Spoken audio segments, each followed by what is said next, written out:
Well, hello everyone. Welcome to the Var Valley podcast. The word var is short for the French word varier, which means a person who varies. This channel is a spin-off of the History Valley podcast, which is where I spend much of my time interviewing mainstream scholars. Over here, however, I and the co-host of this channel, DjSeanski, interview a variety of alternative scholars who have radically different views from the mainstream. That being said, I'll provide the following disclaimer. I am not convinced by any of the people that are being interviewed here on Var Valley, and my views may not align with the views of DjSeanski. I am simply curious to figure out why they believe the things that they believe, and it does not represent my views in any way, shape, or form. Thank you. And today I'm joined by Sean and Professor Gunnar Heinsohn, and today we're going to be talking about a new chronology. Professor Gunnar Heinsohn argues that the mainstream timeline as we know it is very flawed, and in reality, the timeline is much shorter than we thought. Christianity started hundreds of years later than it is usually claimed by a mainstream chronologist. And he not only gets into that in the AD period, but he also does a lot of work on the BC period and says the same thing is true for the BC time period as well. We have a lot of slides prepared today, so we're going to be going through a lot of them. And Sean will be taking the lead on the slides. So that being said, I'm going to give a brief introduction. Disappeared again. It disappeared again. Okay, I'm gonna give a brief introduction. That's McGeefy. McGeefy wants to tell me ablehnen. Okay. Sorry, I have to call my son. Okay. So while he gets through that technical difficulty, I'm going to give the brief introduction, and we should have that all finished by the time he gets back.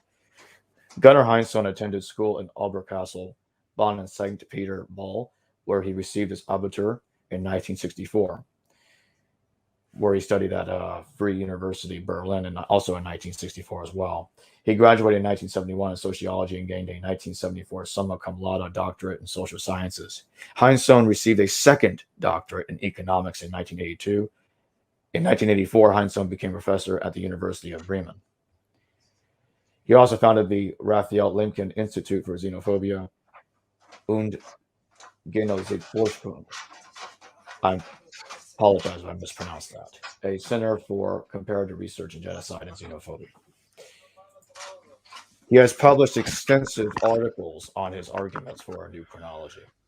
He's done a lot of work on Paul and Jesus. He claims that Paul and Jesus lived in the 10th century CE and not in the 1st century CE. And that there was an apocalypse, a catastrophe, in our words, in the 10th century. And we're going to be getting into that today. All right. Thank you for joining us, Professor Heinsohn. My first question for you is, what would you say are the most important reasons in your research that you can think of that led you to the conclusion that the mainstream chronology is wrong? In 2011, I was studying the end of the Western Roman Empire, the so-called 3rd century crisis. And I was studying at the same time the end of the Eastern Roman Empire. It's not that precisely dated, some when in the 6th or 7th century AD. And I came to the conclusion that nowhere you can find a single site out of the some 4,000 cities of the Roman Empire. You cannot find a single site in which you have a collapse of civilization in the 3rd century. Then you have a new beginning, and you have a second collapse of civilization in the 6th or 7th century. There's in the stratigraphy of any city we have researched, there's only one collapse. In 2013, so 2 years later, I came across the major study on the archaeology of Eastern Europe, which included Scandinavia and went all the way down to Mesopotamia, to modern Iraq. And there we have another end of civilization dated around 930 AD. Since I already knew that there is nowhere a stratigraphy that shows us two wipeouts of civilization, I already knew that there will nowhere be three. So I came to the conclusion that all the three catastrophes, 3rd century crisis, 6th century crisis, 930s collapse, that they are all one and the same disaster that brought down the Roman civilization of Western Rome, of Eastern Rome, and of Northern Europe, Eastern Europe, the Arab countries in one hit. This brought the question, if we have a downfall of civilization in 930 in Eastern and Northern Europe, and we have another one in 230 in Rome.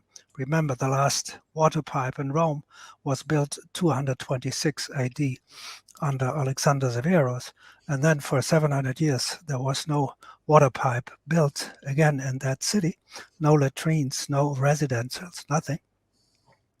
I had to decide how to date the final catastrophe and the final catastrophe of Roman civilization. And I decided that the 930s date is the correct way to go. Why? Because after the 930s, we have the beginning of the High Middle Ages with the famous German Holy Roman Emperors. They were not called that way at that time, Otto I, Otto III, Otto I to Otto III. And if you count backwards from then, you end up in this catastrophe of the 930s. We even have a German or Germanic, whatever you call him, historian, Widukind of Corvey, who mentions that there were two comets and the mountains were exploding when the father of this first empire, Otto I, when his father, Henry the Fowler, had died. His death is put around 936, and somehow around that death, he mentions that there was a major catastrophe. So I decided to count from top down, and then I looked at Rome and I looked at Constantinople, and I said, what do we have for these cities? Let's start with Rome between 230 and 930. Can I put the date of 230 to 930? It sounds insane, right? It sounds quite crazy. And what I did was very simple. I looked for the basics: water pipes, toilets, food kitchens, residences. And there's consensus in mainstream that after the 230s, there are no latrines, no water pipes, no sewage canals, no streets built in Rome up to the 10th century. So I said, okay, that's fine. But then you may say, what about the churches in Rome? And here we come to one of the forgotten geniuses of Roman research. His name was Richard Krautheimer.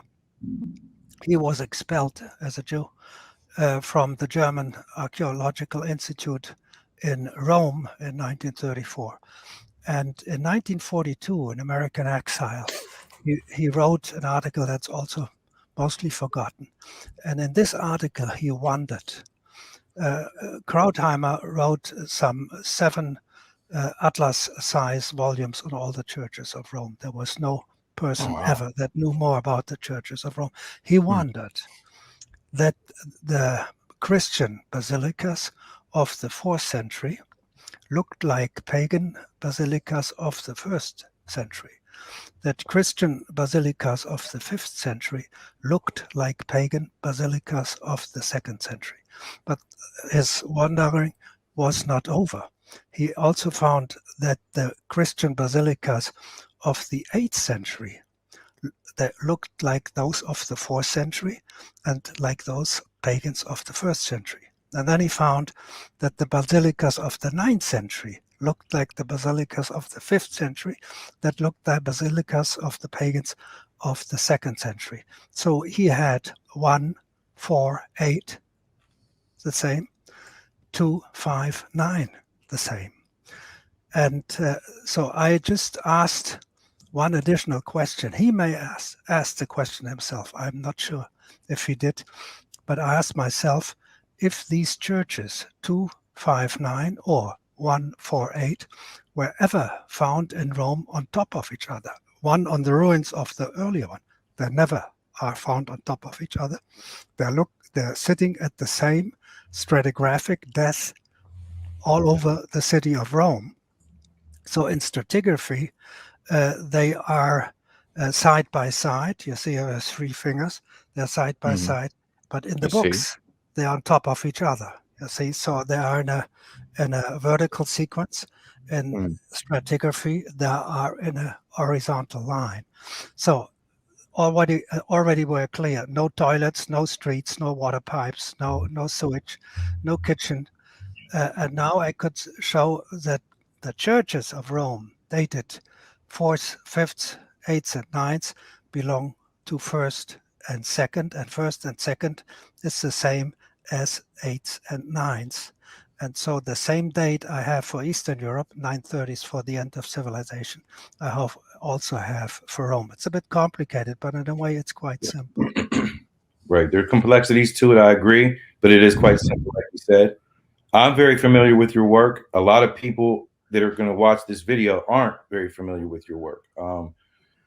So what you're saying essentially is there's no cultural advancement in Europe for some period of time, though the textbooks have everything laid out in a chronology that would sequence everything over the course of, let's say, 900 years or so, is what it sounds like you're saying.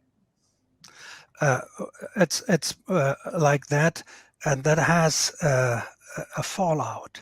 So if you have sources, material sources, 2nd, 5th, and 9th century, you have divided the sources that are stratigraphically at the same depths. You have divided them over 2nd, 5th, and 9th century. You have a piece of a narrative for the 2nd, a piece of a narrative of the 5th, and a piece of a narrative for the 9th century. So you have no complete image anywhere. So if I take out the time, I come to the point that I can, for the first time, write a reasonable history. So what does it mean, for example? Every learned person learns that the Christians were a strange bunch of people, because for the first 3 centuries, they decided not to have churches.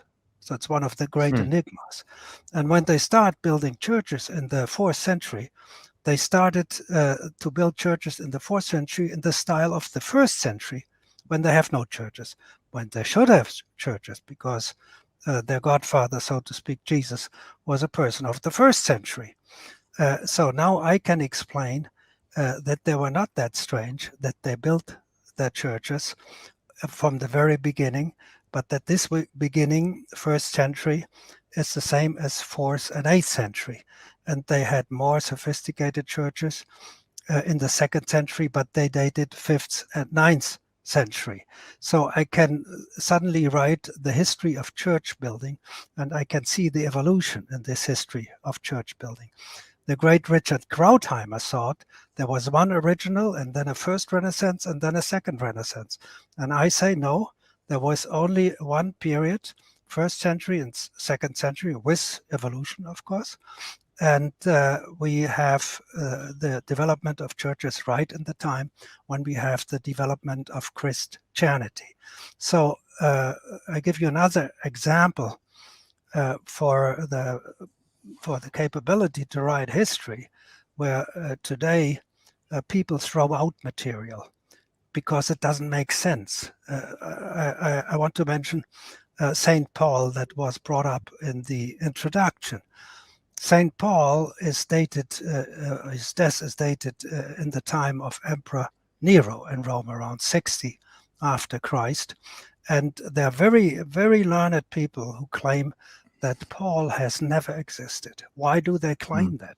For very good reason. Apparently very good reason do they claim that. They said he is only known from his own writings, and most of his own writings are not his own writings. And secondly, he maybe still have been mentioned by 1 or 2 other Christian authors, but nobody in the outer world ever heard of him And it's very strange. His disciples are all over the empire. They have struggles, internal struggles. They have struggles with the authorities. And all these authorities never mention them. So these scholars, I knew some of them personally. Detering was the most famous, he died. They had very good reason to say Paul is an invention.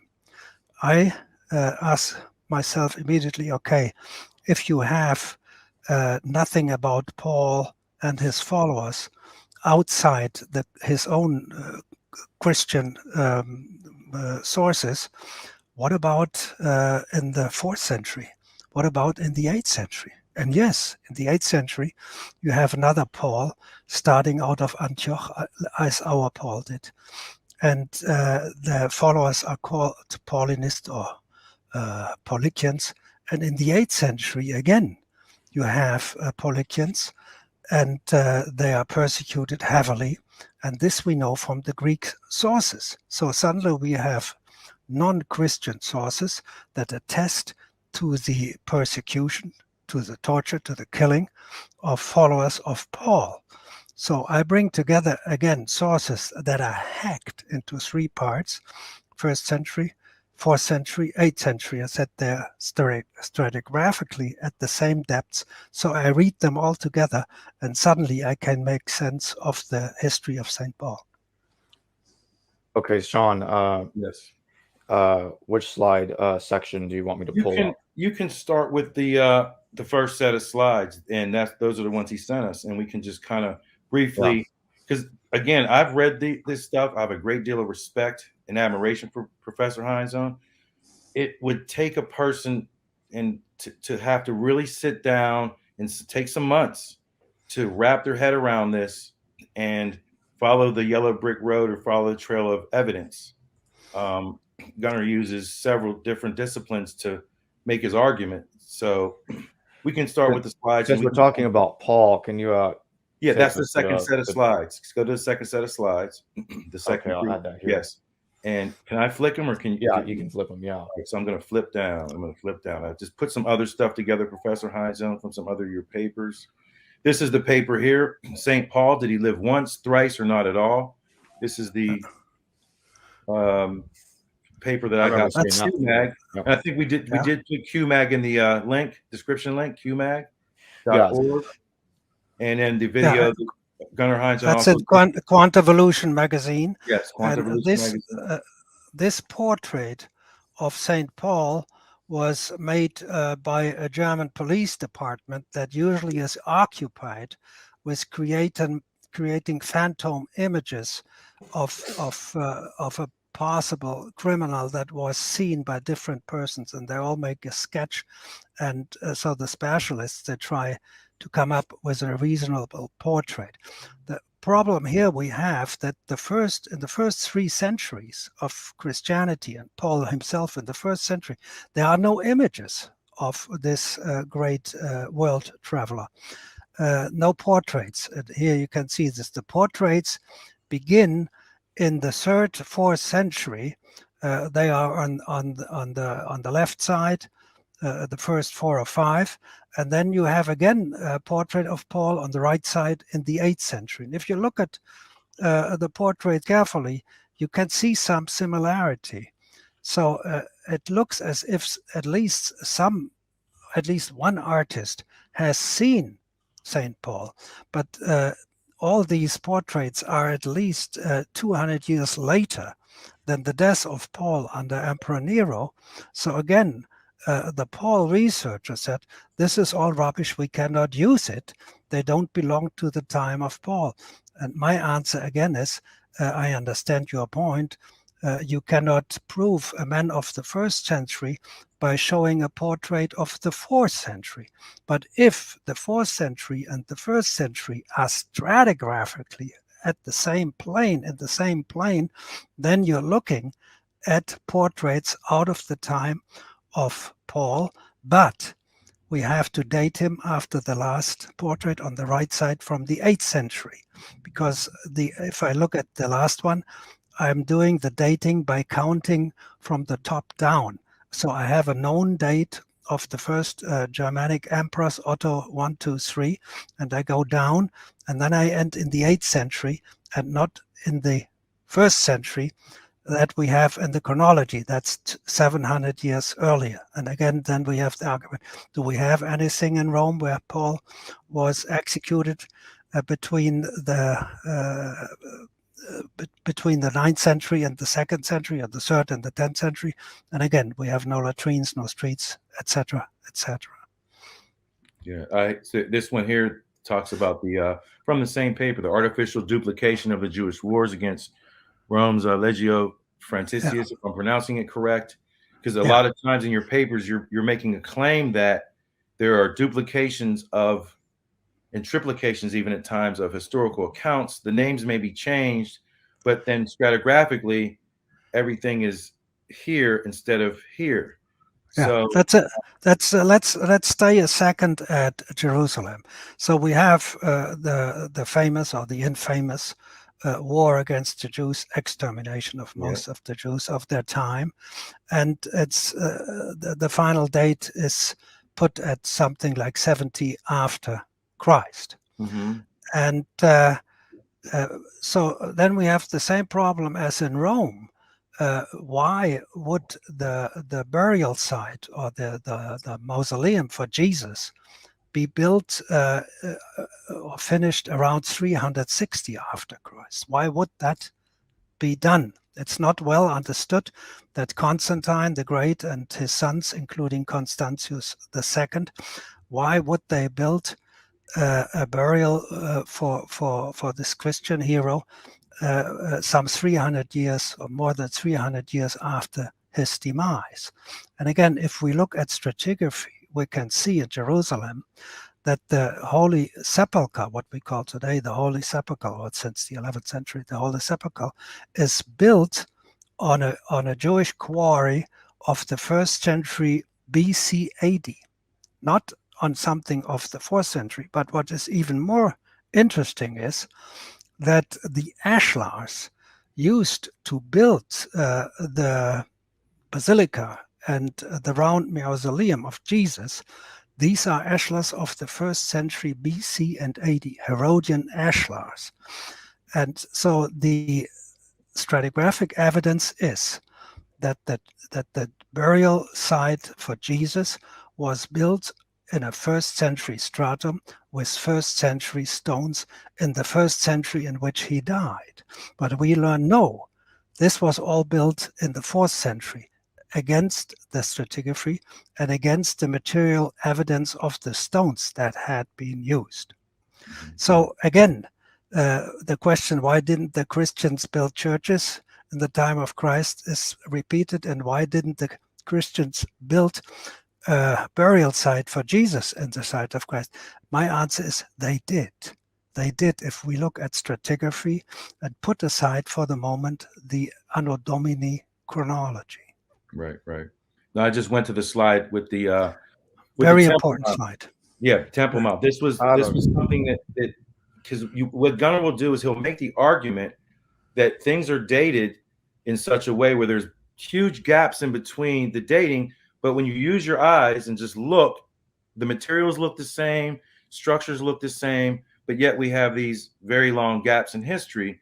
This is another very important slide. This is the temple. It's the western wall of the Temple Mount. Dr. Heinsohn, what was the catastrophe that what caused the catastrophe in the 10th century? That's my question. I have only a speculation. Okay. Why do I only have a speculation? Because I would have to move into the sphere of astrophysics, and I'm not an expert in astrophysics.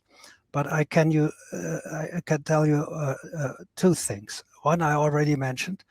It was Widukind of Corvey, the Saxon Germanic historian, who wrote in the 10th century and who told us that there were two comets, or a double-headed comet, it's not quite clear, in the time of the death of Henry the Fowler, the father of the first Germanic Roman emperor, Otto I. That's a written source. And so these comets have occupied me because they are never dealt with in the history of the 10th century. So they're mentioned somehow, they're not hidden. The source is there, the source is online, everybody can read it. But I connected this source with material that is found all over the world. It's found on the last Roman strata. If you date them 3rd century or 10th century, it doesn't make a difference.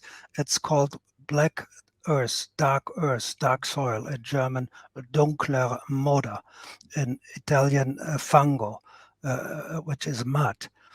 You have this fango, this mud, on the broom clean Forum of Rome. And I give another example. You have it in the territory of London, in 2 sites of the territory of London. One is called Londinium in Latin, and one is called Lundenwic. And in Londinium, the black earth that covers the Roman side is dated 230s after Christ. 1.5 kilometers to the west in Lundenwic, the same dark earth is dated 930s after Christ, 700 years apart. But the people of 930, they used the same streets that in Lundenwic, they used the same streets that the people of Londinium, 1500 meters to the east, used 700 years earlier. These streets were absolutely impeccable for 700 years. Again, I propose to look at the stratigraphy of these 2 sites, just 1500 meters apart, and then you have the dark earth falling at the same time around 930s. So that's one of the materials. The geologists have found what they call the younger alluvial fill. That's Jacob, material. I'm sorry, Dr. Heinsohn. Go to the first set of slides, Jacob, and I'll flip through them as he's speaking. Continue. Go ahead. It's called the first alluvial fill, and you find it in valleys. And in the Earth's geology, we only know of 2 alluvial fills. The first one is dated around 10,000 BCE. I do not believe in that date, but I do not challenge it at this occasion. And that's the alluvial fill tied to the flood stories that we have in the Hebrew sources and in cuneiform sources, etc., etc. And then there is a second fill, and above many times in the same places, and it's a real extra separate stratum on the first fill. And the second fill makes difficulties of dating. In one place, it's always upon Roman material. In one place, it's in the 3rd century. In another place, it's in the 6th century. And again, in another place, it's in the 10th century. But the geologists that were occupied with it, they never found 3 such deluge-like catastrophes on top of each other, 3rd century, 6th century, 10th century. They're vertically in the same plane, and there's only one fill. But these geologists believe in Anno Domini chronology, so they have to do what they do. They say, we have this second alluvial fill, a deluge kind of fill, and it's running through the first millennium after Christ, 3rd, 6th, 7th, and 10th century, and I say stratigraphically it's all 10th century. So there's material that came down, right? And if you want to have a catastrophe that brings down material and does not repeat itself on a regular basis, you would like to have a comet crossing the orbit of the Earth, losing material, and by losing material, slightly changing its course that it cannot hit another time. So that would be my, not my explanation. I don't dare to call it an explanation. It's a brutal speculation. That's all it is. I would like to make a comment. The alluvial fill is a geological term, and some other principles within the Thunderbolts group. We've talked about this, and with this piano antico, the fango, which is the dark earth, and the bonifica, which looks like fill, it would seem, from our understanding, that in the valleys where there's alluvial fill, it's flipped, where you would have the silt on the top. I'm not sure about the dark earth at all, but the heavier fill would be underneath the silt. And it seems that in this case, the lighter material is on the bottom. There's this dark earth that it's really hard to explain in the middle. Then you have fill on the top. In other words, it's still a younger alluvial fill on top of buildings where it doesn't belong. And there really is no explanation. I was never given an explanation for these things growing up in the public school system, nor did I even know that the layers look this way. Even with this dark earth enigma, there's a recent excavation in the UK. They're building a high-speed line, and they stopped because there's an archaeological site there. And what are they excavating but this fungo, this dark earth? And they find Roman artifacts. And this article is only on the top layer of strata, mind you. It's not very deep beneath the surface. This is an article from 3 months ago. So these points are points that I had never seen in the public school system or even at university. I never knew. If you go back to the slide a second, you see something strange. You see the floor of the Roman Forum. It's a Forum of Traian. So that's broomed, that's clean. And so whenever you date it, 230s or 600, I don't care, the fungo by the Roman excavators, this photo was published 2017 only, is dated 9th, 10th century. So that's my 930 fallout of the catastrophe. And there's nothing from the floor of the forum up to 930. There's just nothing there. So that's stratigraphically a very important testimony we have here before our eyes, that although the Forum of Traian was built around 100, 110 after Christ, and it was used, of course, for at least to the 230s when we have the 3rd century crisis. But then we don't know much about this Forum of Traian. And suddenly, in around 900, 930, as I say, we have this flood of material covering the city. Right. When would you date the Ostrogoth invasion of Rome? Because, and as you know, that they'll say that Odoacer Flavius conquered Rome, and he was an Ostrogoth. When does that date? I understand the question. So before the final catastrophe, dated 3rd century, 6th century, 10th century, I date all of them 10th century stratigraphically. Before we have the crisis of Marcus Aurelius and his son Commodus, when we had a plague and the very mysterious Antonine fires. In this fire, dated 192 after Christ, the state archive of Rome was burned down. So Rome at that moment had lost its memory. And I take this date around the 190s as the date for the so-called migrations. So the empire is shattered. The provinces cannot be controlled from the capital. The capital is emasculated in a way. It is said that these fires had to consume themselves. You could not extinguish the fires, and that the fires were accompanied by 40 hits of an earthquake. So it's quite mysterious, but the evidence is there. So at that time, Marcus Aurelius tells us this story, two very dangerous tribes enter Italy. One they call the Quadi, and the other one they call the Iazyges. And the Quadi and the Iazyges, dated to the 190s, they are considered by the specialists as proto-Huns and proto-Gothic people. So we learn that Theodoric and the Ostrogoths entered Italy some 300 years later, 480, you see. And then we talk of Huns and the Gothic nation.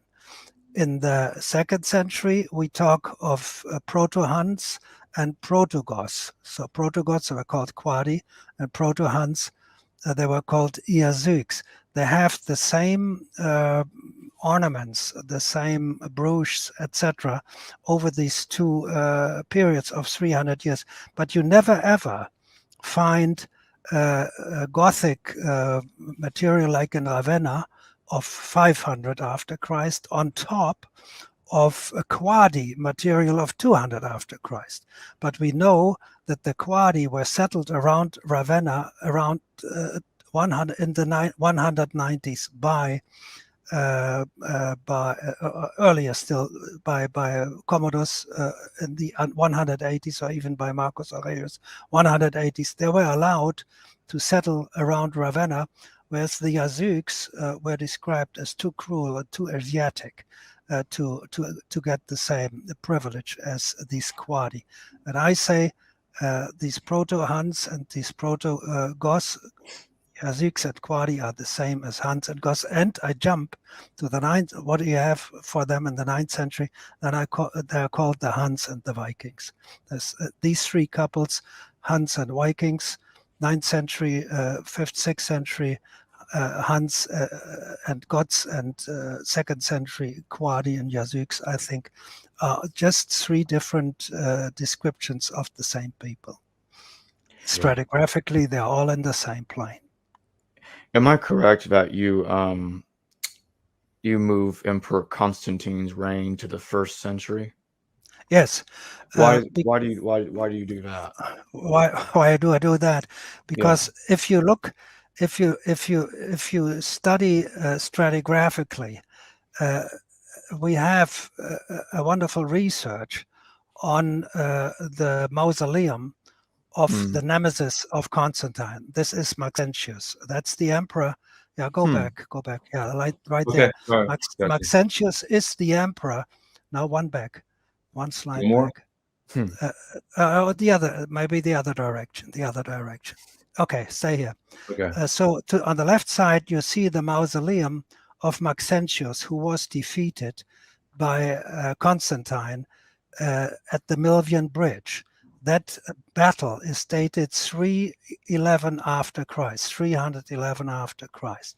Now, if you look at this mausoleum, you see the perimeter wall, the outer wall, and in this wall, you see cut into these walls smaller mausoleums, smaller tombs.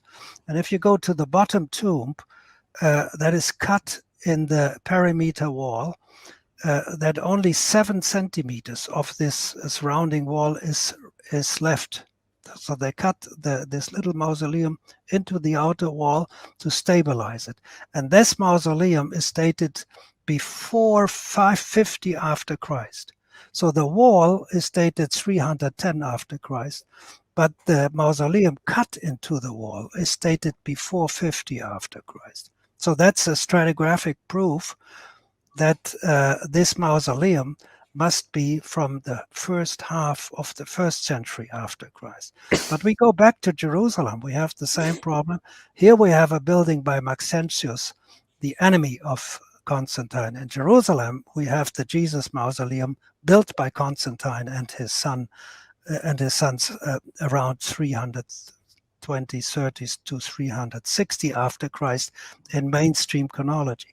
But these buildings, it's a wonderful basilica in the style of the 1st century in Rome, dated in the 4th century in Jerusalem.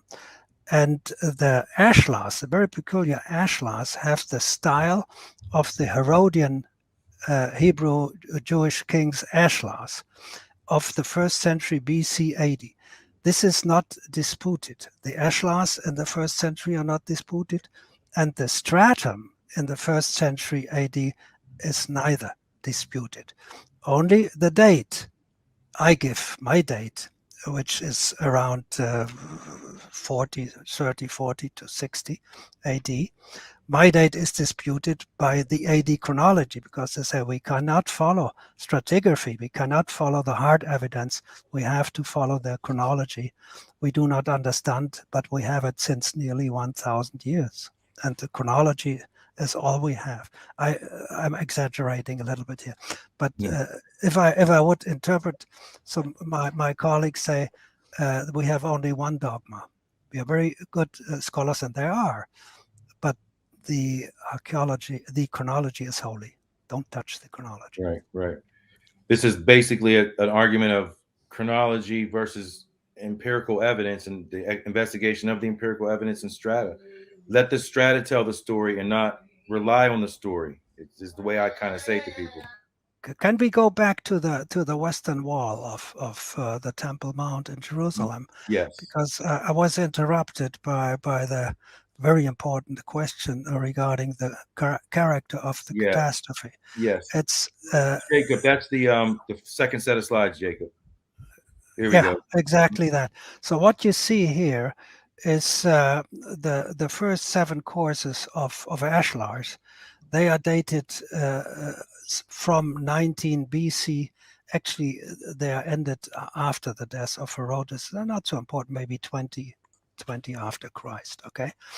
And then right on top, we have the Arab ashlars of the Umayyads of the 7th and 8th century, right on top.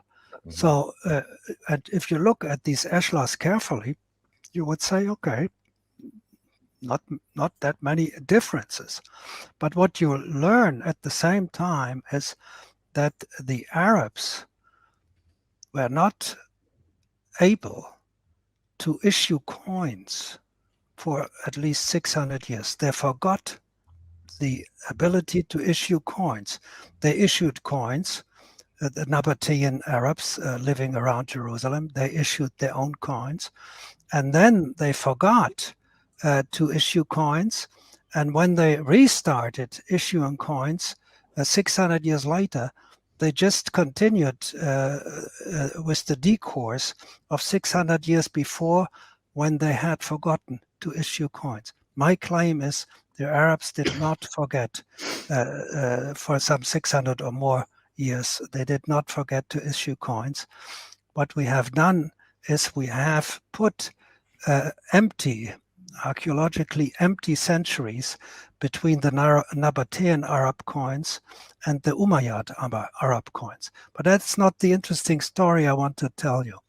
When you learn that the Romans destroyed Jerusalem, you learn that they razed the city and that the city lay waste at least up to the time of Emperor Hadrian for 60 years.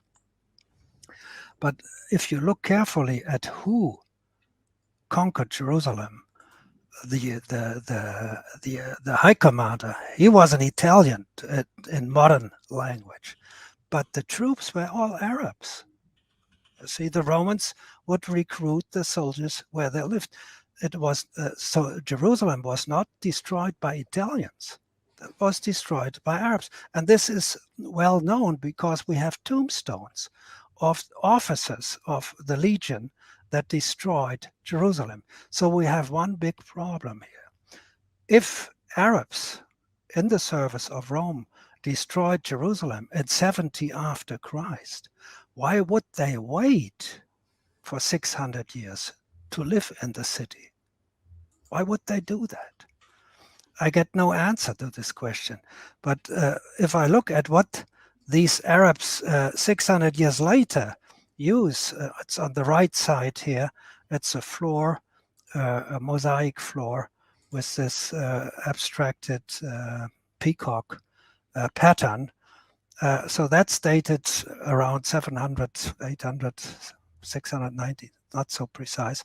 Right. And at the left side, the model is from Pompeii.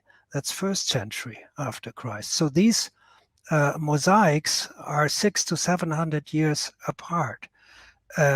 So if the Nabateans, whose soldiers conquered Jerusalem, are the same as the Umayyads, then we understand that the Arabs moved right into Jerusalem after they conquered it. That's why the Arab ashlars sit right on the Herodian ashlars on the western wall. That's why the Arabs use the same mosaics, or if you go down, that's why the Arabs use the same Millefiori glass and the same glass bottles. They're put 700 years apart, and you cannot tell the difference. You can see that these glass items were even made in the same workshop. The same here. You have this Millefiori glass. It's a very sophisticated item, and you have it in the 1st century, and then you have it again in the 8th century. Today we do a very strange. We deal in a very strange way with the Arabs. We say, okay, you forgot to issue coins. You forgot to write. You forgot to make glass like this. You forgot everything. So that's a bit denigrating. But then suddenly we say, but 700 years later, you were geniuses. You saved civilization. You saved the Roman writings and the Greek writings. But it's not so much of a compliment. Why didn't they do their own writing, their own books on astronomy? And so why would they use the Greek and the Roman texts? So in reality, if you take out these 600 or 700 years here, the Arabs and the Romans and the Greeks were living side by side, and they were exchanging their scholarly ideas at the same time. And the Arabs were part of high civilization in the 2nd century and in the 1st century. They did not show up in the 7th or 8th century and were ignorant for the centuries in between. Not at all. I regard them as active partners in Roman civilization. And if it comes to these wonderful colored glass items, I think there are Arab inventions and Israeli inventions, because these glass workshops are found all along the Levant in today's Israel and today's Lebanon. Right. That's wow. I mean, I have some more slides. They're not in any particular order. I pulled them just from different papers that you've written. That's an interesting point. Again, you see on the left side. You see floor tiles that were found in the debris of the Herodian temple. So these are opus sextile tiles, floor tiles. And we have very similar floor tiles in Germany, in Aachen, 700 years later, in the capital of Charlemagne. Let me say a word of Charlemagne. So every child today learns that he was crowned emperor 800 years after Christ. But he himself did not know that. Nobody that I know of, not a single emperor, and I'm not demanding this from the pagan emperors, but if I look at the Christian emperors, I don't know, in the 1st millennium, I don't know a single Christian emperor who could say, I'm emperor so and so many years after Christ. They did not know this.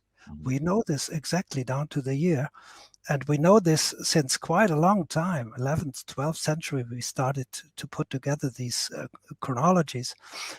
So when there were no scholarly and scientific means to test these years, so it's important to remember they did not know.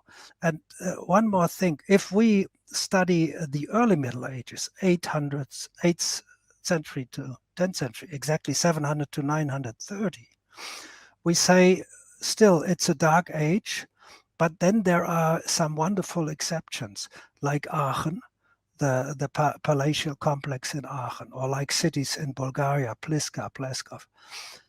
They look like 2nd century Roman cities. The same style, the same material, the same types of marble, the same types of covering the brick walls with marble tiles to hide the bricks, etc. All 700 years apart, and it's again considered as a miracle. How could Charles, the great Charlemagne, how could he force, and there are no orders that he force his architect to build exactly as it was built 700 years before him? They would have had to become archaeologists. They would have had to become chemists, because down to the chemical fingerprint, the colors used in Germany in the 9th century for painting the walls have the same chemical fingerprint as the colors used in the walls of Rome in the 2nd century. So again, if you look at them stratigraphically, they sit in the same stratigraphic depth, and no miracle has to be invoked to explain the identity of the color pigments. Right. I've tried to explain this to people for years. It almost is common sense, but it's not so common. I wish the textbooks in the United States would teach this, because there would be no dark ages.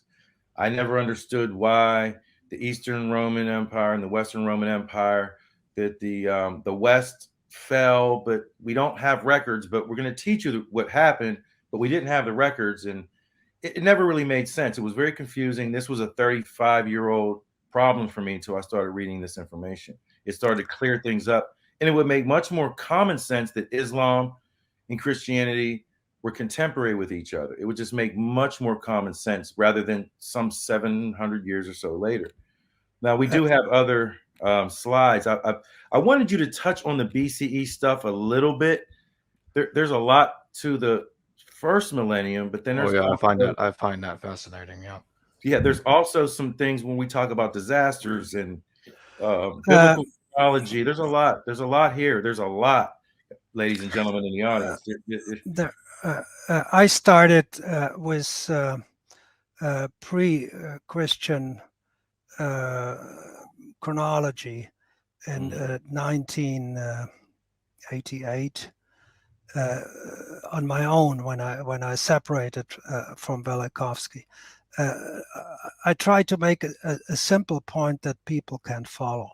If you write a chronology, let's say for a territory stretching from Italy to India, or even from Spain to India, you try to look for one item, one nation is the best, that has relations east, west, north, and south. And when you have dated this nation correctly, then you have dated the nations to which they wrote letters, dated correctly too. So that's the trick to do here. And the nation I'm talking about is called the Mitanni. The Mitanni were not known up to the 1870s. Up to the late 19th century, nobody had ever heard about the Mitanni. These were Indo-Aryan horse breeders. Up to the late 19th century, every learned person, of course, had heard about the Medes, M-E-D-E-S, the Medes, also Indo-Aryan horse breeders. They were dated by a Greek chronology that we know from Herodotus. So they were dated around 600 before Christ. And they were famous for having brought down what by Herodotus is called the empire of the Assyrians under the first world ruler under the name of Ninos. And so this was the learned wisdom. These Indo-Aryan horse breeders come to dominate the Near East around 600 before Christ. Then we began the excavations, and in the 19th century, and people found a peculiar cuneiform alphabet that was not Semitic. So there was the problem to date it, to call it and to give it a name and to date it. And the name was given by a great German Jewish scholar, Jules Aubert. He lived in the 19th century, so he was not expelled. He moved to France and lived in France. And he called this nation, we now call the Sumerians, he called them Proto-Chaldeans. Why Proto-Chaldeans? Chaldeans in antiquity were known as the sagest, as the most educated nation. So the Greeks wrote in their own books that they learned mathematics from the Chaldeans. Mm-hmm. So today we learn that these Chaldeans have never existed. But exactly where they have lived and where they had cities and where we know even the names of their cities, we found the civilization of the Sumerians. The interesting point now is that the Sumerians, in their own language, they call themselves the land of Kal. So they call themselves Chaldeans. And it goes further. We have so-called bilingual tablets. On one side, you have a Greek text, transliteration, not translation, but transliteration. And on the other side, you have a Sumerian, so-called Sumerian text that I call a Chaldean text. So today we laugh about the Greeks. They never heard about the Sumerians. They were so stupid. They were writing the language of the Sumerians, and on the other side, transliteration in Greek. They were too stupid to know what they were talking about. They were always telling these idiocies about the Chaldeans that never existed. Okay, so what happened to the Chaldeans also happened to their contemporaries, the Medes. The Medes are eliminated from our textbooks, and the Chaldeans are eliminated from our textbooks. But we are proud. We have much older Mitanni and Sumerians. Now, the Mitanni have written letters to Egypt. The Mitanni had personnel in Israel, in Megiddo. The Mitanni had written letters to Asia Minor. The Mitanni had written letters to what is today Persia, to Elam. So the Mitanni are that nation that can date the entire Near East if we properly date that nation. I say the Mitanni are none other than the Medes that are eliminated from our textbooks. And the Mitanni, in the Mitanni time, the Pharaoh in Egypt receives letters that there are dangerous people in Israel, what we now call Israel. They were called Habiru, and they were dated for around 1400, a little later than 1400 before Christ. And their leaders are called Dadua and Yeshua. And now an Englishman by the name David Roll, he claimed, and I think was all due right, that these Habiru under Dadua and Yeshua are none other than the Hebrews under David and Yeshai, his father. But as the Mitanni date as 1400 before Christ are not stratigraphic datas, neither was David Roll. So he believed in the date of David, which in the Bible is the date 1000 before Christ. So what he did was to put the Mitanni a little later, from 1400 before Christ to around 1000 before Christ. But then we have the great Israel Finkelstein, archaeologist in Israel. He said, there's nothing there in Jerusalem around the time of 1000. And he went so far to claim that there was no David, there was no kingdom of David. And that's a stark statement if we have the text, not only the Bible, but the text about these Habiru under Dadua and Yeshua. And so Finkelstein said, oh, that's by chance. I cannot do anything about it. But what Finkelstein saw was that the special capitals on the top of columns that are called Aeolian capitals, and in Israel we call them Proto-Aeolian because we date them 1000 before Christ and not as everywhere else 600 before Christ. He discovered that they may be out of the time of 600 before Christ. And now you have just to add 2 plus 2. 600 before Christ, we have the Medes. We have the Medes. And if the Medes are the Mitanni, we have David and his father Yeshai in the time of the Medes. So they exist, and we cannot throw them out of the history books because of 2 wrong datings, 1400 for the Mitanni, that are the Medes of 600, and 1000 for David, who lives in the time of the Medes of the Mitanni in 600 BCE. And now we come to the final point of this. The Mitanni are brought down by another Indo-Aryan. His name was Atsiru. And the Medes are brought down by another famous Indo-Aryan, and his name was Cyrus. And I claim that Azero dated in the 14th century BC and Cyrus dated in the 6th century BC are one and the same person. So we have found the Medes, they go back into our history books. We have found their contemporaries, the Chaldeans, the Sumerians, go back into the history books. And we keep David and Yeshai in the history books too. And we cannot throw them out just because the biblical date for David is wrong. The date is secondary. The story is primary, especially if the story is repeated in the Amarna letters with the Habiru and Yeshai and Daduda, Yeshua and Daduda, Yeshai and David. Okay, so much to the history of ancient Israel. Yeah, that was.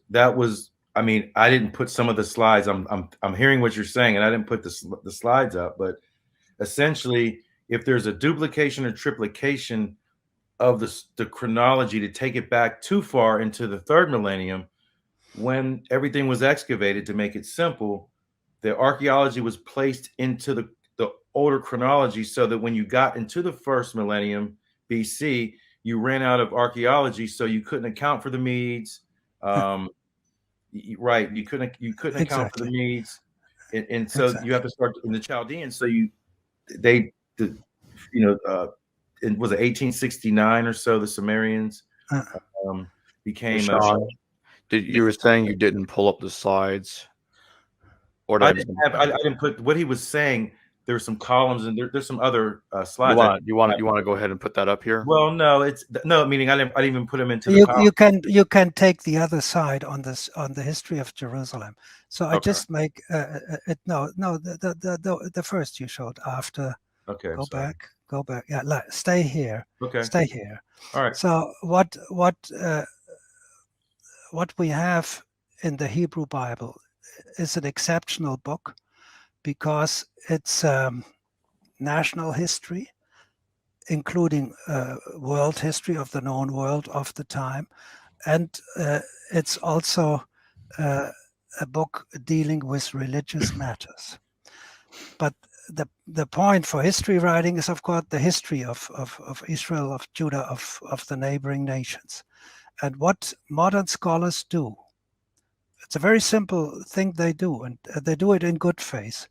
They take the date of the story in the Bible, David's story, 1000 before Christ.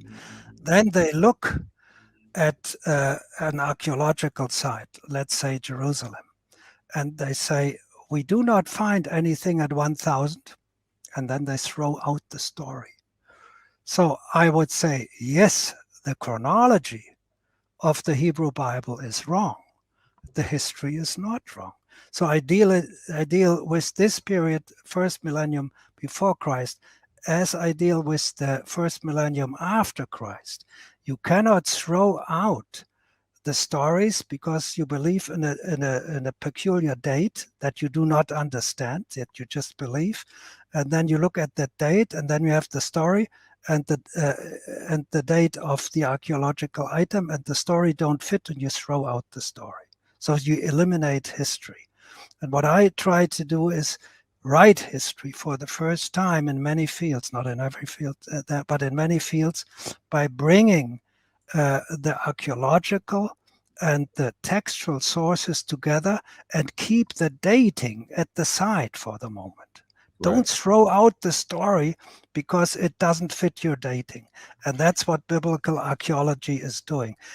Because the Israeli scholars, now I go back to first millennium after Christ, they believe in the same Anno Domini Christian chronology as their Christian colleagues. So they have no way to criticize each other because they have the same dogma. Okay, we have a super chat question. Thank you for the $10. Eternal Berkshire's Ben, with your questioning of dates. Where do you put Islam, Muhammad, and the Quran? And do you believe the Quran came from Mecca or Petra? Go Red Sox. So the so-called Luxembourg School, a school of German Arabists, they established long ago that the oldest text of the Quran are Aramaic texts from the 1st century after Christ. But they believe in mainstream chronology, so they say they took 1st century after Christ texts to write their the Quran probably was written around 800, 900. They took 1st century material to write a book in the 9th century. And I think the book or the elements that form the Quranic book were around in the 1st century after Christ, which means in the time in which Arabs under Roman coats of arms occupy Jerusalem and make Jerusalem their center. The biggest building built in Jerusalem after the destruction of the Herodian temple are Arab buildings. We must not forget that these famous Umayyad palaces at the southern and western wall of the Temple Mount, enormous buildings that were just wiped out. We did not know about them until the 1970s when they were discovered by Israeli archaeologists, because they were wiped out in the 930s catastrophe. So when we think about that the Muslims first prayed to Jerusalem, so I say, yes, that's the time in which it was the first texts were put together, where they originated. And that's the time where Islam originated. But the date we learn about Islam around 700, 800, it's closer to the truth than the date we have for Jesus. Yeah, because stratigraphically, Jesus moves up to the 8th century, beginning of the 8th century, and his mausoleum built by Constantine, stratigraphically 1st century, but in our chronology that counts from the top down, it's some time after 700, 730, 740. So we can see that Islam develops parallel to Christianity. And I go a step further. I think if I look at the earliest Umayyad coins, the Jewish candelabra, the 7 arm candelabra, I assume, and that's a speculation, I call it a speculation. We have another question. That Islam of the Umayyads develops as an attempt to keep Judaism alive after the Jews were mostly killed, wiped out by the Romans, which means under Roman leadership, by help, of course, of Arab soldiers that were doing, in quotation marks, their duty as Roman soldiers. We have a super chat question from Chris Tenholm. Thank you for the 20 Canadian dollars.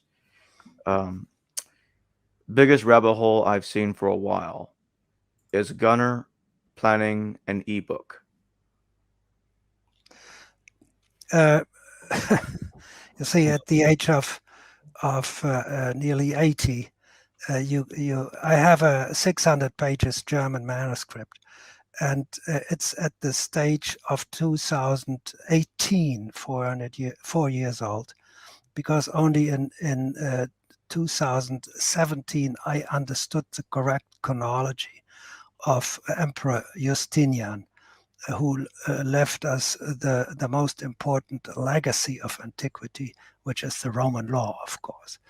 And after I understood that Justinian and the Severan emperors, Septimius Severus up to Alexander Severus, were contemporaries, were living more or less in the same buildings, visiting the same circus, swimming in the same thermal baths. Since 2018, I'm planning to finalize, not rewrite the German manuscript, but it needs a workover that may take a month or two. I haven't done that, but whoever wants to get this manuscript all the parts in the manuscript that deal with Justinian, I already made a note on the page how I date him. So you can use the manuscript. You can throw it into into a translation machine and look at it. Just write to me. I don't charge for it. I'm not at my age. I'm not hiding anything. You have another super chat from Yehuda Ben Yisrael. Thank you for the $10. Well, what do you think about the temple in Arad being David's tabernacle, seeing it as the only temple found in the land of Israel? I have no informed opinion. I read about it, and so I cannot support or contradict a position in that field. I'm sorry. That's fine. We have one more super chat for now from the same person. Thank you for the $5. The only temple that dates back to the time of David. Okay, it looks like it's a continuation of the previous question. If you don't mind, if I wait a second. Right. Take the in screen. In the Mitanni time, if you go back to the slide, it's for me too small with my deteriorating eyesight. Take it down. My fault. There is a temple in Jerusalem in the time of the Mitanni, and it belongs to the Jebusites. There's a Jebusite. That's the Exodus. No, that's right here. All right. So if you find the time to look at that slide, you will see that in the time when the Habiru under Dadua and Yeshua tried to conquer Jerusalem, the time of Cheba, the city is ruled by a Cheba. That's why I say 1400 BC dated. That's the Jebusites, the Jebusites. Then in that time you have a temple in Jerusalem. The ruins were found. I have no idea what was done with this temple when the Habiru, the Hebrew, took over the city. I have no idea. And I think I have to say I never thought about the question, what happened to this temple? You bring me to think about this for the first time. Excellent. But there was a temple, and a city wall. I'm going to go backwards because we were talking about Finkelstein and Silberman. So if David is being dated to 1000 BCE, essentially, and when I was reading Pillars of the Past from Charles Jananthal, it says that, well, they didn't have the evidence in Jerusalem for David in 1000 BCE, so they went to Megiddo, Gezer, and Hazor, cities that Solomon essentially founded or fortified. Well, there wasn't any evidence there, but then the gates of the city were dated as being newer. So that raises the question, with everything we're talking about, I know we're trying to condense it, the dating of the Bronze Age to the Iron Age in the first place. And you being a nerd for stratigraphy, and you've turned me into one, we're pushing essentially the dating of the Bronze Age forward in some cases. I know it was mentioned between you, Emmett Sweeney, and Lynn Rose. You're pushing the dates of the Bronze Age forward, which would push David forward a little bit, and then the Iron Age would start later, 600 BCE, or as you've said, around that. So right. if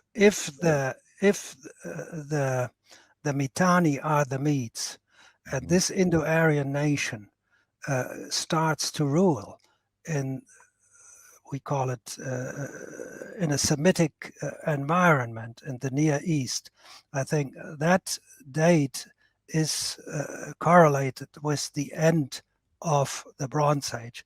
So if we give it the Greek date of Herodotus, we are around 600 BCE. But I have to add a caveat. If we look from 600 BC to 0 or to 180 under Emperor Augustus, in that period of 600 years, wherever we look, whatever city I have looked, I have to be careful here, I cannot cover a full 600 years. I may be able to cover some 400 years with hard evidence. So even for the time from 600 BC to 180, we may have 200 years that have no archaeology. And this is very, very well shown for Rome. And I think you can also show it, but I don't go into that now. For Jerusalem, when people talk about the temple periods, and they show the material for that time dating after 1000 BC, it's very little they have to show. And I think if you look at the finest stratigraphies in the city of Jerusalem, and you only take into account what's really there, then you will have something like 400 BC, but you have to be careful now. And then of AD, you have to take out 700 years. So altogether, from 600 BC to 1000 AD, you take out some 1100 years. Right. Sorry, some 900 years, not 11. There's 700 plus 200. Here, yeah. Like this slide here. Yeah. Though it talks about the Exodus, Cataclysm, and 6 disasters being one and the same from written sources. It's the timeline of years since the old Akkadians, kind of walking backwards, and it gives a pretty general summary of what you're. Yeah, you look at it. Maybe one more point. So, since the Hebrew Bible was more or less the only history book mankind had for such a long time, all the mistakes of chronology in that book had to be adopted by anybody who became a historian. And so this chronology is now held against the book. And I say, don't hold the chronology against the book, hold the book against the chronology. Mm-hmm. And check the book against the stratigraphy. Forget the chronology for the timing, check the book against the stratigraphy.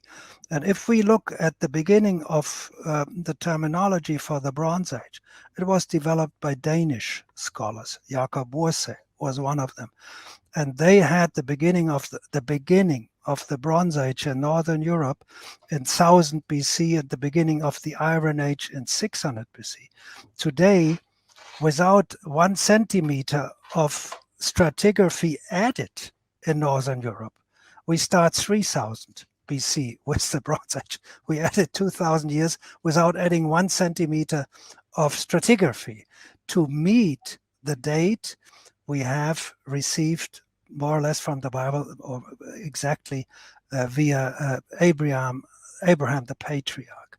So Abraham the patriarch dated everything openly up to the early 20th century. So when you read a chronology of BC times, so people were happy to start with Abraham. Later, they throw Abraham out because they felt embarrassed that they used the biblical figure, but they kept his date. They didn't change his date. So it's quite an awkward procedure they used. So in a way, we're still dealing with Abraham chronology without calling it Abraham chronology. Right, and again, we are throwing out Hebrew and other history because the stratigraphy doesn't fit biblical chronology, but biblical history, I think, quite well. Right. Jacob, you hear, I've tried to repeat this over the last several years, and it's better to get it directly from Professor Heinsohn than me. I'm the middleman. Now we are blessed to have him here so he can just say it and break it down. I wish I had more slides. We still have the slides that you sent from the Cataclysm in the 10th century. I just wanted you to touch on this because, I've read these things over the past 7 years or so, going through the Velikovsky rabbit hole, and I've meticulously read a lot. And this is what stuck with me and seems the most relevant to today's conversation. And to me, what's most important, based on how we're taught history and the history of religions, especially in the United States, this seems to be more important than some of the other things that we've gotten from the Velikovsky paradigm, et cetera. I just wanted to make that as a comment. Though I do have the slides. Would you like to talk about some of the slides that? Sure. Go ahead. When I'm tiring and losing my speech, you will recognize. Okay.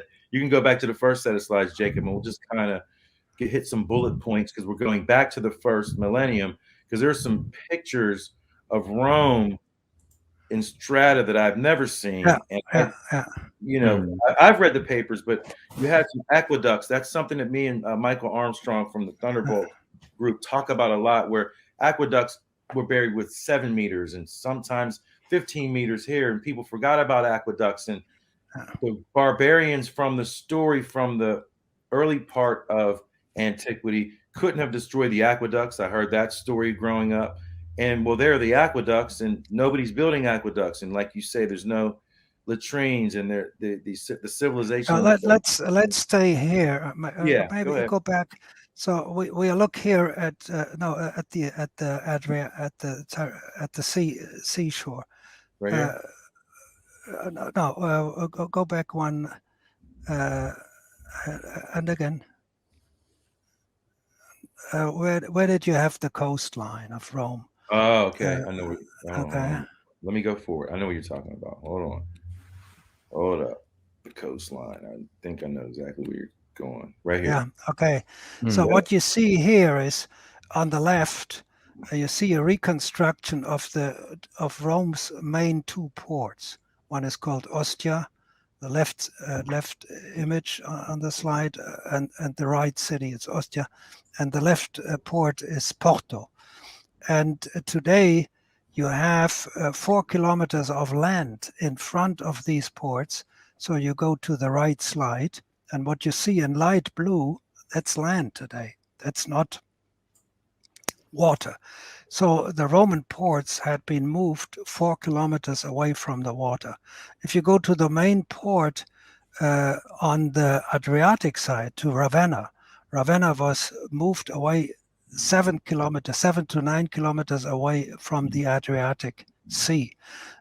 So if you try to explain this, it's very difficult, because if it's a tsunami that brings material, then you may expect such a development on the western coast of Italy, but you have the same situation on the eastern coast of Italy. And if you go further down in Italy and look at the Roman Navy ports in the Bay of Naples, they are under the water.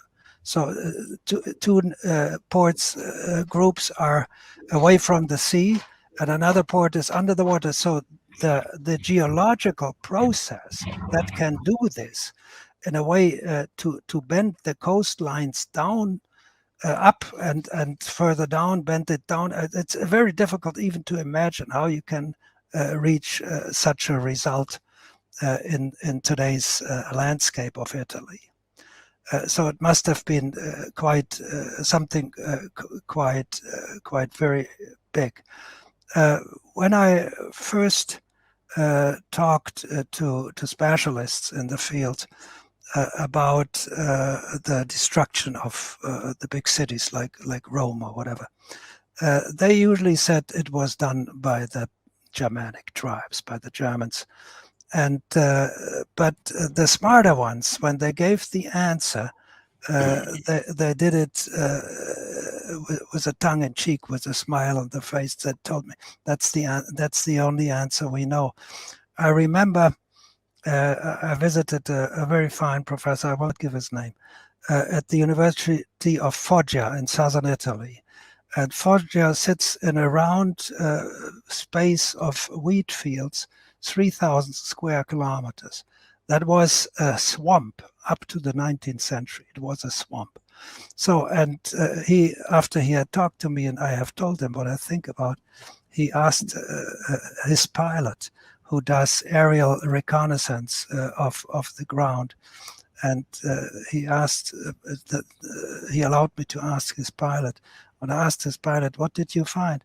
He said, we found under the soil some 300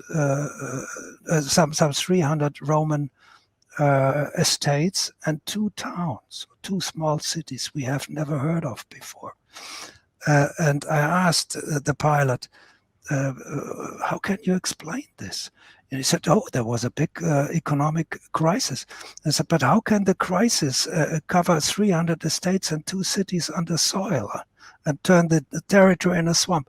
So for them, the question was absolutely new. the idea to think of catastrophe was unheard of. You had to do it in a Marxist way, so to speak. So if there was a crisis, then it was an economic crisis, and an economic crisis could do anything you wanted it to do. Mm-hmm. Interesting. Let's see what else we have here, because the Londonium and Ludenwick slide is also here too. Well, we have the churches, everything you talked about. This is the churches. I mentioned the great Krautheimer, and you can see here how he's seen the parallels between the 4th century to the very left and the two churches in the 8th century, and then he compared the 5th century, second from the left, with the 9th century, second from the right. I only added the third type of churches. And so I can now write a full history of church building, basing, of course, on Krautheimer, but by deviating from Krautheimer, by looking at the churches stratigraphically and not chronologically. Mm-hmm. We have more. Yeah, this is the solution. So you can see the latest church with the 3 apses. This was done after the 190s, after the small catastrophe with the plague and the Antonine fires of the 190s AD. In counting from top down, 890 AD. These are the last church types. So they have them 6 and 10s, and the bottom 2 lines, they are original Krautheimer, of course. I just put his images that are chaotically dispersed over his text that nobody reads. I colored them, I put them in a table. He did not put them in a table. Mm-hmm. We have more here. Do you that's again? do you relocate the chronology of Pontius Pilate to the 10th century? No, not. I forgot to correct this. Paul and Pilate and Jesus. That's 8 stratigraphically. That's after 700. It's not after 1. It's not after 1. It's after 700, and stratigraphically. And this latest church development you have seen of the 6th and 10th century, that's a stage reached by Justinian, under Emperor Justinian. That's, I think, the first version of this church you have in the Nia church in Jerusalem, a huge church, more than 100 meters long. It was not found by the Israeli archaeologists until a few decades ago. They could not find it, so it was wiped out in the catastrophe. So the question is, maybe the question we can ask here: why would people invent a date 1000 AD, 1000 after Christ? Okay, we didn't touch this. We only know that already in the 11th century, Michael Psellos in Constantinople and others, but very, very few people were working on this sequence as we know it today. Rome in the beginning, Constantinople. Rome means imperial antiquity, 1st to 3rd century, dominated by Rome, 4th to 6th century, dominated by Constantinople, and then 8th to 10th century, dominated by Germanic cities like Aachen. And so this sequence is a very old one, without me being capable to name the individual authors and to give the sequence of development, but it's more or less around 1200. It's complete, and you all understand there were no scientific methods to control it. So my idea is that we have Christians before this catastrophe of 930. We have Christians since 730. So we have Christians for 200 years. And there's one book in the Christian Bible, that's the book of Revelation. And in chapter 20 of Revelation, you have this story that that an angel will chain in the time of Jesus, will chain the devil, and after 1,000 years he will unchain the devil, and that will be the final battle of Megiddo, of Armageddon. And my assumption, but it's a rough, crude speculation. Cannot have no means to prove that. My assumption is that the decision for a year 1000 AD was a theological decision. That the catastrophe in the 10th century, that was the unchaining of the devil that was mentioned in the book of Revelation. And so the probably written by a Jewish author on the island of Patmos, and basing on the tradition. Again, we don't have many other authors anyway. So in the Bible, so the apocalyptic texts in the Bible, they deal with real catastrophes of the past, like the Exodus catastrophe. And in the time of Christ, these real catastrophes of the past, they were turned into prophecies of something that will happen in the future. And then something happened in the 930s. Big, global, up to the Yucatan. We didn't mention this here. Yeah, we didn't. Big, and so I think it was not far-fetched to say, aha, this was the day of the Lord.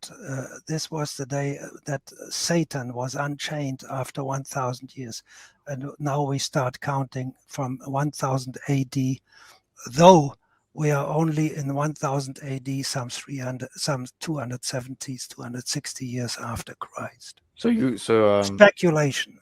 So you believe that it. Paul's, based on the evidence you have, you believe that Paul, the apostle, wrote his authentic letters in the 8th century? I have no quarrel with the experts. So there's a debate of if 40% or 50 or 35% of the letters are authentic, and I can imagine that. I'm very sure that the man was real, that the man was traveling, and I tried to prove it by the non-Christian sources that we now do not take into account because they are dated in the 4th century or they're dated in the 8th century, and they are not looked at because people say that date I don't like. If it's 800, if it's 350, I cannot explain anything of these years to explain Paul. I accept these positions, but I asked the scholars, how do you explain this year 700 or 800 or 350? Where do you learn it from? And then they usually say, I learn it from the textbook. I learn it from a coin catalog. And I said, how do we know that this chronology stands up to scientific scrutiny? Let me point to one problem.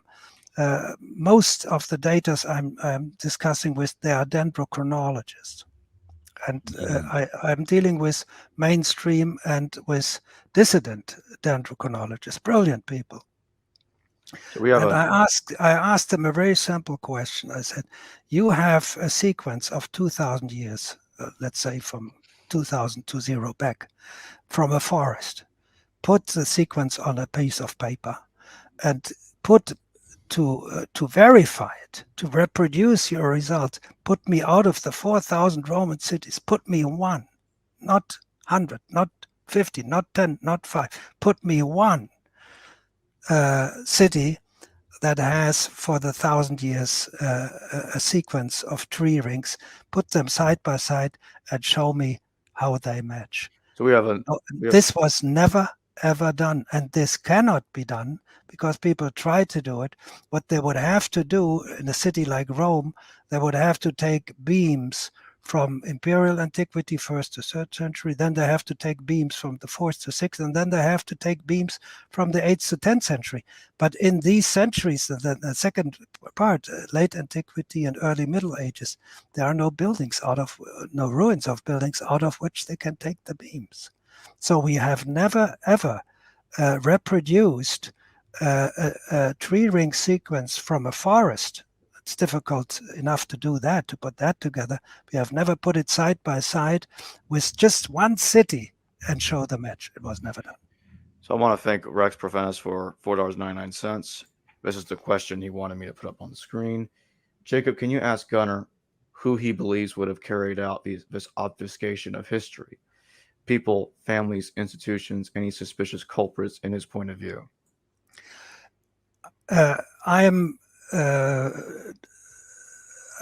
I work under the very simple assumption: do not count on planning, on attempts to falsify. Not at all.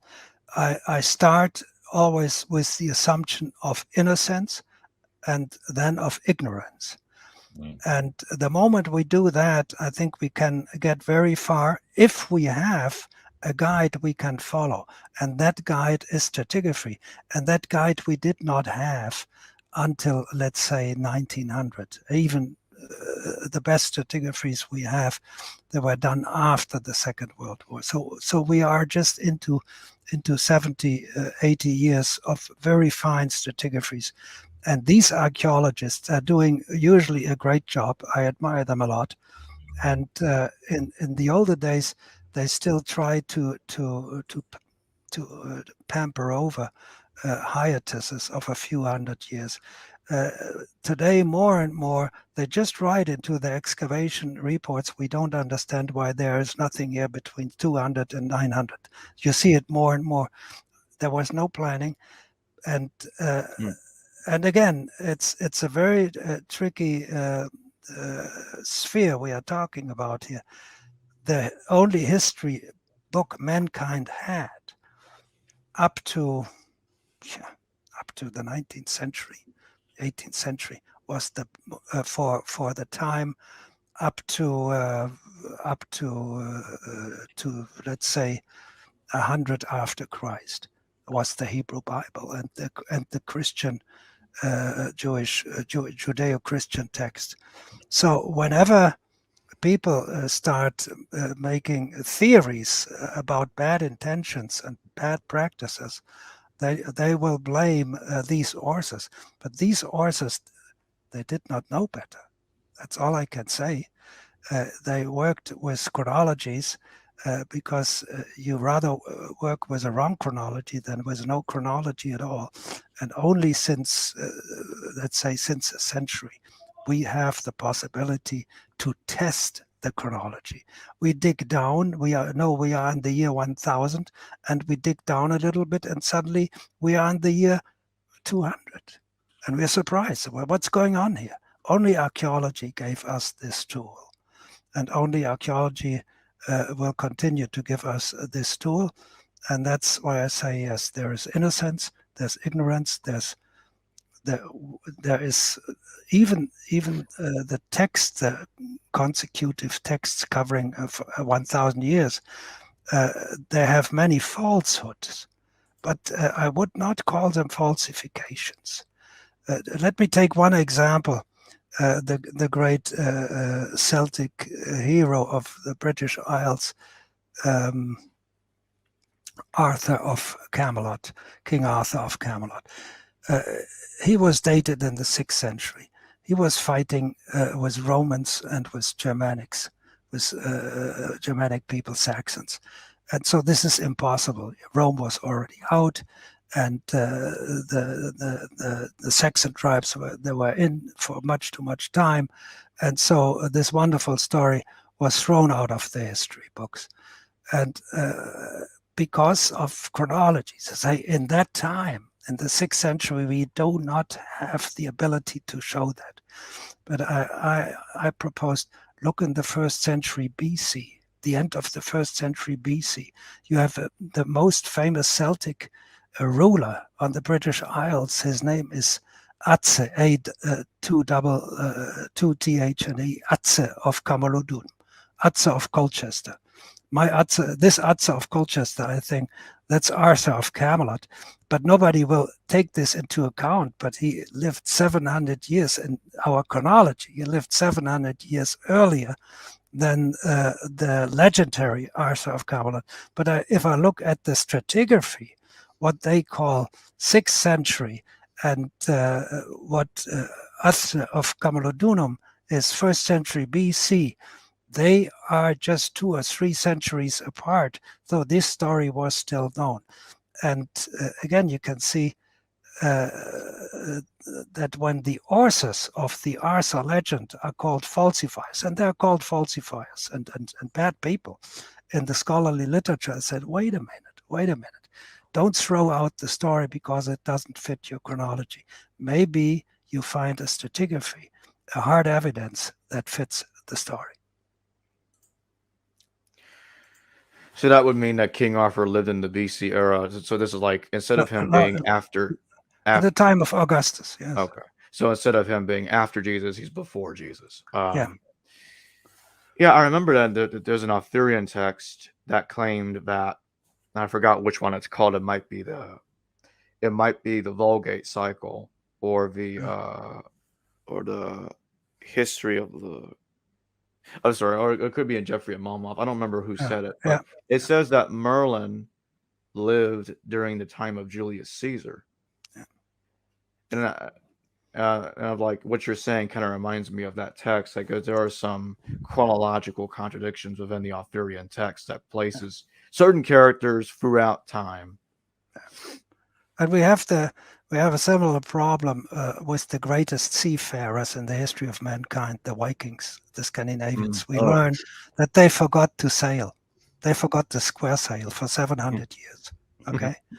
And I say, no, they didn't forget the square sail for 700 years. How could they? So Strabo mentions them in the 1st century. And he describes their ships and he describes their sails, how they come to bring gifts to Rome. And then he said they sail back to Denmark. He doesn't say they row back to Denmark, they sail back to Denmark. So nobody knows why they cannot sail for 700 years. And I say, that 700 years they cannot sail. These years are empty, and the moment you take the empty 700 years out, the Vikings look like serious people and not like ignoramuses as we paint them now. So as the Arabs are thought to have forgotten to write and issue coins, so the Vikings are thought to have forgotten to say. So in these areas on the fringes of the empire, the scholars make the most daring and the most bizarre assumptions to obey the chronology and not to look at the stratigraphy. Professor Heinsohn, you brought up too. I don't know if I have the slides ready, but Millefiori, blown glass. Did not the Vikings have the same? Oh yes. Chronology also. I'll tell a story about this. So in nearly every Viking city, you have the Millefiori cubes, small cubes, and it makes a problem for the historians because we are between 700 and 900 after Christ, and these Millefiori cubes that were used in the 1st, 2nd century after Christ, so 700 years early. So what's their idea? They say, yes, the Vikings, they sailed, no, they rowed, then they sailed again. After 700, they sailed up the rivers and they started excavating the ruins until they came down to the mosaic floors, and they broke out these little cubes and brought them back and turned them into pearls, polished them round, or let them square, whatever. So I asked 2 or 3 of the Scandinavian excavators if they ever found mortar on the cubes, because if you break cubes out of a mosaic, you will have remains of mortar on these stones. You have to clean them thoroughly to turn them into pearls. And they never heard the question before, this guy I have in mind. And he said, no, they're all clean. So they started thinking they cannot come from an excavation. But so they made the Vikings into archaeologists to explain why they had these absolutely clean cubes to turn into jewelry for the women. Jennifer Salves, thank you for the $5. She says, I just tuned in back at the start. Thank you for this. Mm-hmm.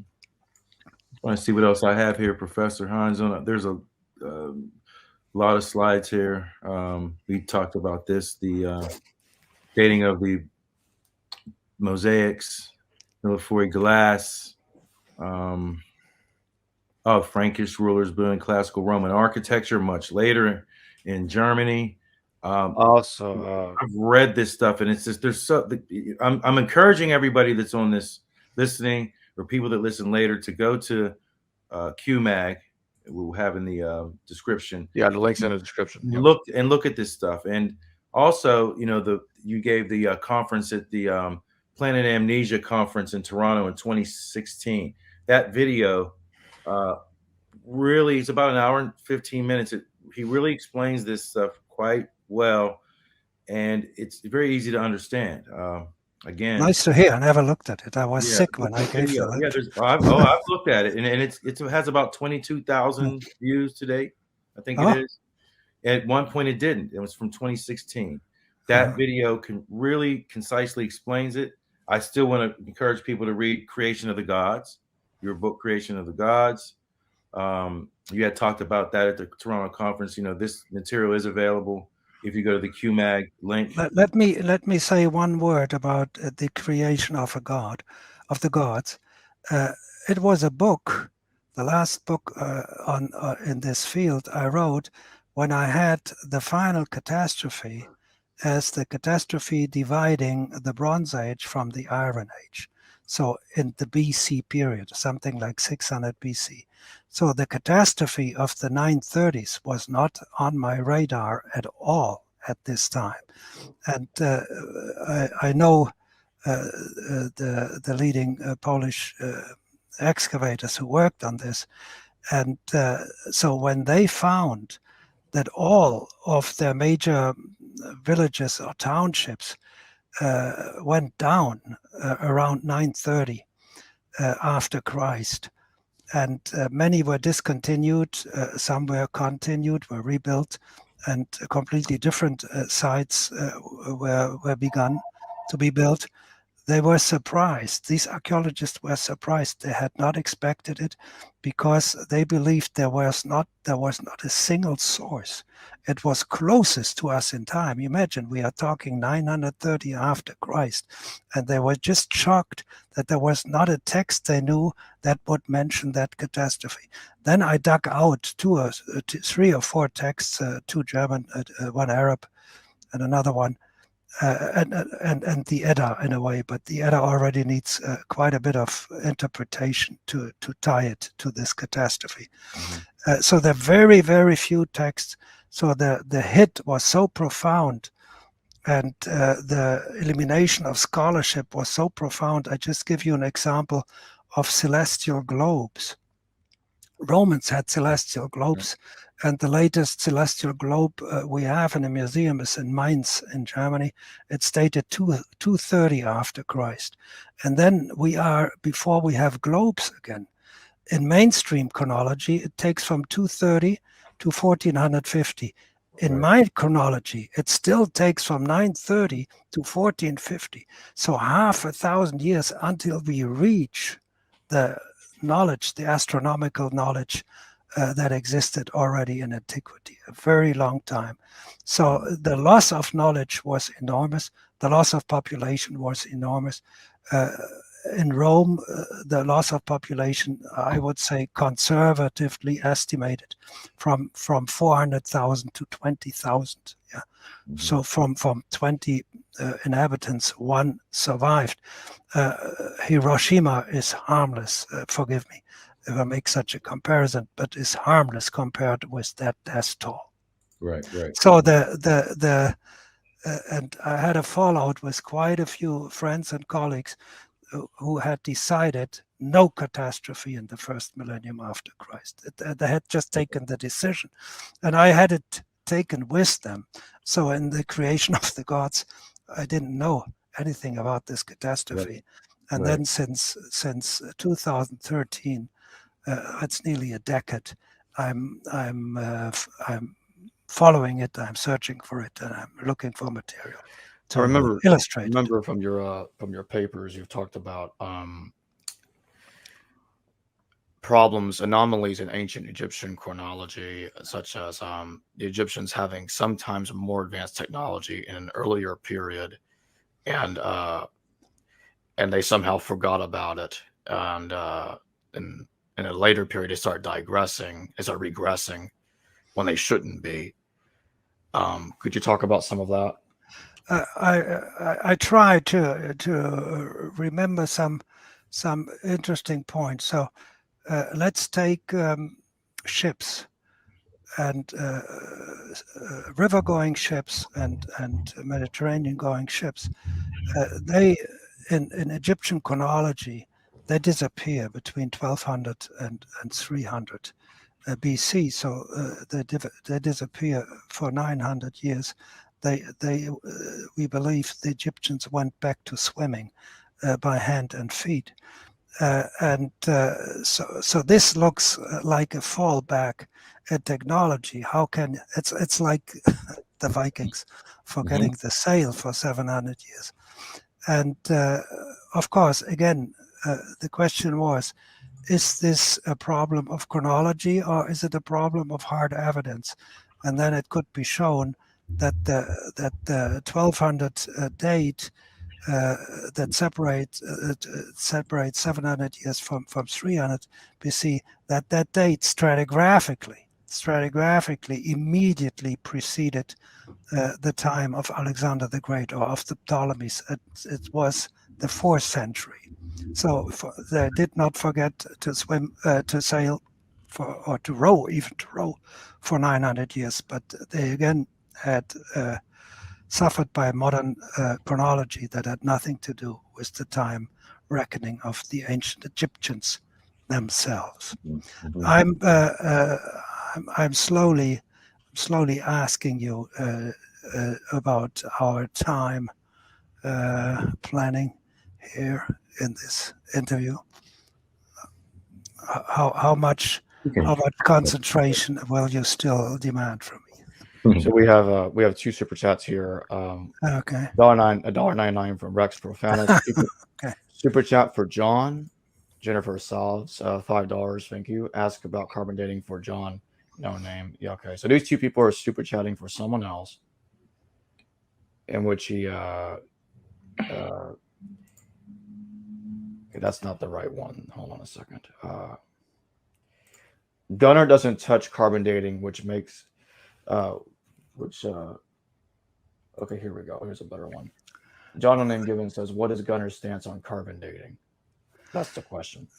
I have known quite a few, and I still know quite a few carbon daters, and they're very outspoken ones. And the most outspoken, they call carbon dating a prostitute. You can make it do whatever you want. That's not my position to carbon dating, but I'm the only method I can trust in a way is dendrochronology. If it's only asked to go back to something like 700 after Christ, so I can see dendrochronology. Let's say you begin from a known date, let's say 1100 after Christ. Okay, and you find wood in a settlement, and you dig down, and you may come back to the early Middle Ages, and that's where it stops. And I think in this period, 700 to 1100, 700 to 1200, in this half millennium, dendrochronology really shows what it can do. And then some of these dendrochronologies, of course, say that goes together with C14 results, or it goes against C14 results. I'm not interfering. I'm not mixing myself into these debates. Mm. Okay. Okay, Sean, do you want to? Yeah, I was saying we can wrap it up. We've almost been on for 2 hours. I told Jacob we could probably do it for 4 or 5 hours, with with as much information as there is. Well, if Yeah, Gunnar would like to really, do a there's a lot. show, I mean, I have contact with people within the. I mean, he goes back to Cronea. There's a lot of information, a lot of papers out here that a lot of people probably haven't read, because I was reading on Velikovsky and through the Thunderbolts group, which is how I came across Gunnar Heinsohn, through Charles Jananthal, which is how I familiarized myself with all this information. There's a lot to it, but again, it makes more sense.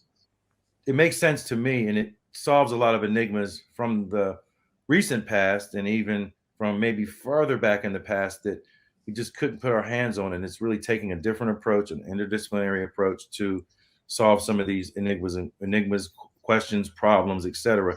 I appreciate your time. I told you, you're one of my heroes. I appreciate your You have time. a lot of courage to talk about stuff like this in the first place. But like I said to the audience, there's a lot to it. It takes a person that has a high amount of intellectual responsibility to even compile this information. So again, I'd like to thank you, Professor Heinsohn. I will thank Clark Welton also. I'll put Very much so. Where would I be without Clark? Yeah. He was free of charge. He never charges me anything. He's doing this editing since I think at least 2 decades now. Yeah, Dr. Heinsohn. At one point, if you're willing to, I'd like to. Okay. I'd like to do another much longer interview with you on the BC era. I think that's fascinating. It is. It is. Okay. Yeah, the Sumerian Chaldean question is and there are many personal stories involved with the leading people involved of Sumerology, and so it's and the ways I was treated at the conferences and so on. It's quite funny. Was painful, but in hindsight, it's also quite funny the way I was treated. And, of course, I'm still. Okay, gentlemen. Maybe this last slide, I say one word. Okay. So you see a 2nd century aula for the ruler on the left, and then on the right you see a 9th century from Charlemagne in Aachen. Okay, what is interesting in the 9th century building, it's not so much that it's very similar to the building 700 years earlier. The 9th century building, and that's shown by very smart archaeologists in Germany, in Aachen. They say, I have to say one thing before, of Charlemagne, we have only the palatial complex, ruins of the palatial complex, and his famous octagonal church that is today quite well intact. We have not a single house for his servants. We have not a single palace for his noblemen. We have no residential quarters, nothing. Only this complex.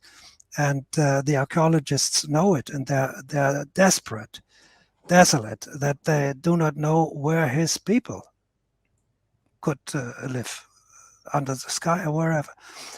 But what they figured out is that this building, dated 700 years after the left building from Cologne, sits in a city quarter that was built 150, 170, 160 after Christ. So it's dated in the 9th century.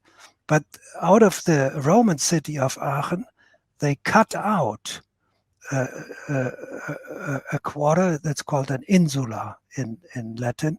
So 2 blocks, 2 insulae they cut out, and they built this imperial or magisterial complex right into the Roman city.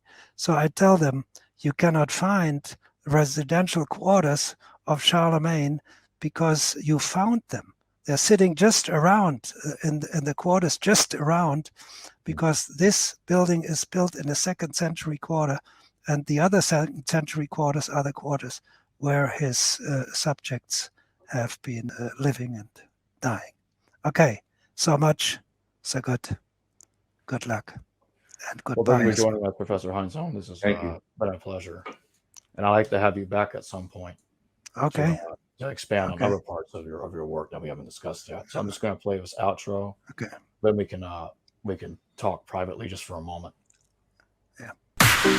Well, hello everybody. Thank you for watching this video from the Var Valley podcast. If you enjoyed watching this video, please don't forget to hit the like button, subscribe, and click on the notification bell.